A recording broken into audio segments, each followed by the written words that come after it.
Hi అండి, అందరికీ నమస్కారం. Welcome to my channel. ఈ వీడియోలో ఏపీ ప్రభుత్వ ఉద్యోగులకు మరియు పెన్షనర్స్కి ఐఆర్ మధ్యంతర వృత్తిని 30% ప్రకటించాలి అని కోరడం జరిగింది. అలాగే 12వ పీఆర్సీ పెండింగ్ బకాయిల గురించిన తాజా సమాచారం ఈ వీడియోలో తెలుసుకుందాము. వీడియోని ఎక్కడ కానీ స్కిప్ చేయకుండా ఎండ్ వరకు చూడండి, అప్పుడే పూర్తి ఇన్ఫర్మేషన్ అర్థమవుతుంది. అలాగే వీడియోకి ఒక లైక్ చేయండి ఫ్రెండ్స్. వీడియోలోకి వెళ్ళిపోదాము. ఏదైతే మధ్యంతర వృత్తి పీఆర్సీ లేట్ అయితే మధ్యంతర వృత్తి ప్రకటిస్తామన్న నేపథ్యంలో వెంటనే మధ్యంతర వృత్తిని అయితే ప్రకటించాలి అని అయితే కోరడం జరిగిందండి.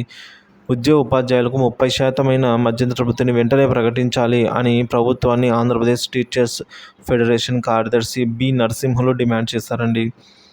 ఈ మేరకు జిల్లా అధ్యక్షుడు రాయల్ వెంకటేష్ అధ్యక్షతన అనంతపురంలో ఉపాధ్యాయ భవనంలో జరిగిన సమావేశానికి ముఖ్య అతిథిగా హాజరైన నరసింహులు మాట్లాడుతూ, అధికారంలోకి వచ్చాక ఉపాధ్యాయ ఉద్యోగులకు 12వ పీఆర్సీ అమలు ఆలస్యమైతే వెంటనే మధ్యంతర వృత్తిని ప్రకటిస్తామని కూటమి అభ్యర్థులు హామీ ఇచ్చారని గుర్తు చేశారు. ఉద్యోగ ఉపాధ్యాయుల అపరిష్కృత సమస్యలని సత్వరమే పరిష్కరిస్తామని ఇచ్చిన హామీ కూటమి ప్రభుత్వం ఆ దిశగా చర్యలు తీసుకోవడం లేదు అని కూడా ఈ మేరకు ఆయన మండిపడ్డారండి.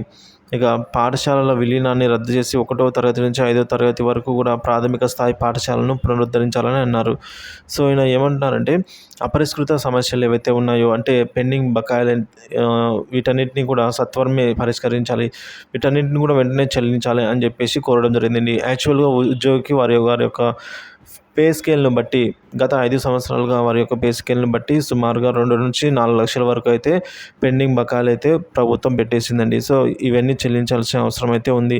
అలాగే కూటమి ప్రభుత్వం అధికారంలోకి వచ్చిన వెంటనే పీఆర్సీని అమలు చేస్తామని చెప్పింది. ఆల్రెడీ పీఆర్సీకి ఇచ్చిన గడువు కూడా పూర్తయిపోయింది కాబట్టి పీఆర్సీ కనుక ఆలస్యం అయితే ఐఆర్ ప్రకటిస్తామని చెప్పడంతో వెంటనే ఐఆర్ ఇచ్చిన మాట ప్రకారం ఐఆర్ని 30% తగ్గకుండా ప్రకటించాలి అని అయితే ఉద్యోగ ఉపాధ్యాయులందరూ కూడా కోరుకుంటున్నారు ఫ్రెండ్స్.